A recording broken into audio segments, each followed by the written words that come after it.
Bonjour! Welcome to Frosty 20s, your place to wet the whistle while the guys, gals, and theys upstairs say you can't. As always, I am your hostess with the mostest. My name is 20s Nicoletti. What can I get you? Oh, before I ask that, you weren't followed by any G-men, were you? No, of course not. Who sent you here? I have connections. I'm sure you've heard of my friend, old Nucky. Nucky, eh? That actually checks. He sends me a lot of business. What can I get you? Well, what do you have?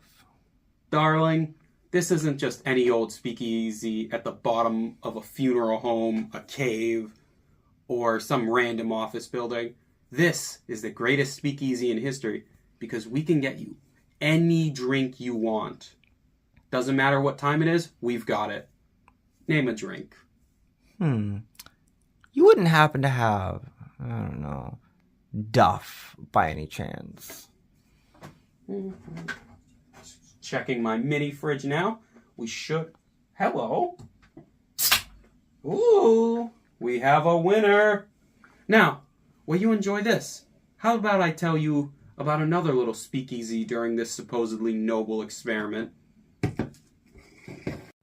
If you ever find yourself in Salem, Massachusetts, consider stopping at this place called Bunghole Liquors over on Derby Street for a drink.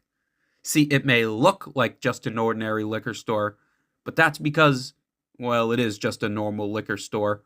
But during Prohibition, it was something else. During the days of Prohibition, the place was actually a funeral home where you could go to at night and get a drink. Locals of Salem, oftentimes friends with the undertaker who owned the place, would go down to the funeral's basement, which doubled as the embalming room for the bodies, and enjoy their drinks in social gatherings. Around them as they drank were the corpses of multiple people at various degrees of embalming. Not only that, but the smell of embalming fluid lingered very clearly in the air as they drank. Now, you'd think most people would be disgusted by the speakeasy's ambiance, but you'd be wrong. The site became a popular drinking spot in Salem during the days of Prohibition.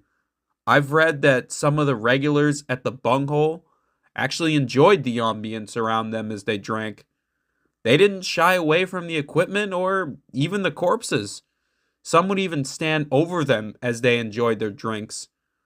Personally, I would pass.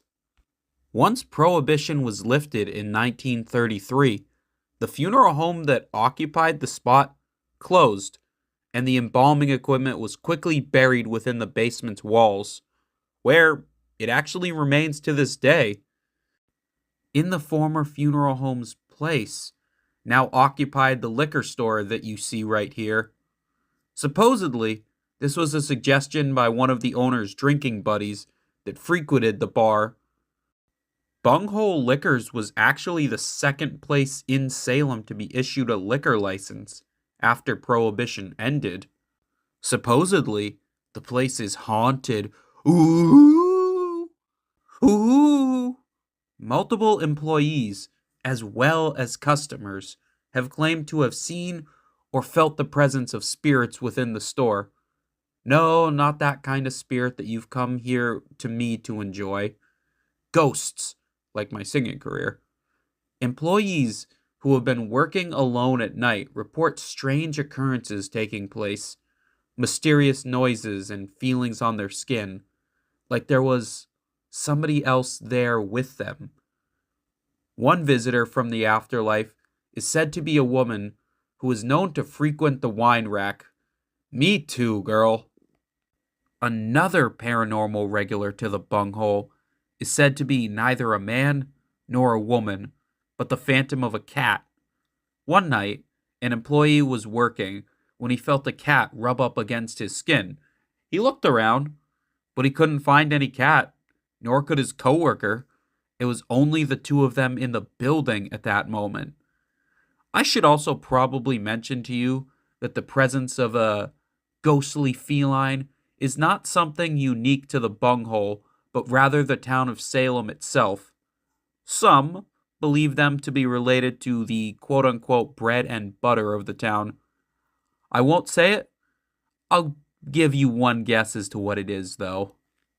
Furthermore, the security cameras occasionally capture these mysterious glowing orbs that some believe to be the former regulars of the bunghole, perhaps spirits returning for more spirits. Psst, I'm sorry I had to make that joke. I will say, though, that when me and my partner visited Bunghole Liquors, neither he nor I saw anything strange. To us, it just seemed like a typical liquor store. Now, perhaps you're wondering how the Bunghole got its name. Sorry to disappoint you, but the name Bunghole doesn't mean the filth that you think it does. A bunghole may mean a caboose hole in slang, but the official version of the word just means a hole in a barrel or cask. The place was coined with the name Bunghole by a relative of the owner, a Polish priest who also is known to have visited the place quite regularly. Not only that, but the name Bunghole may also have been a clue as to how the place got its supply of alcohol during Prohibition.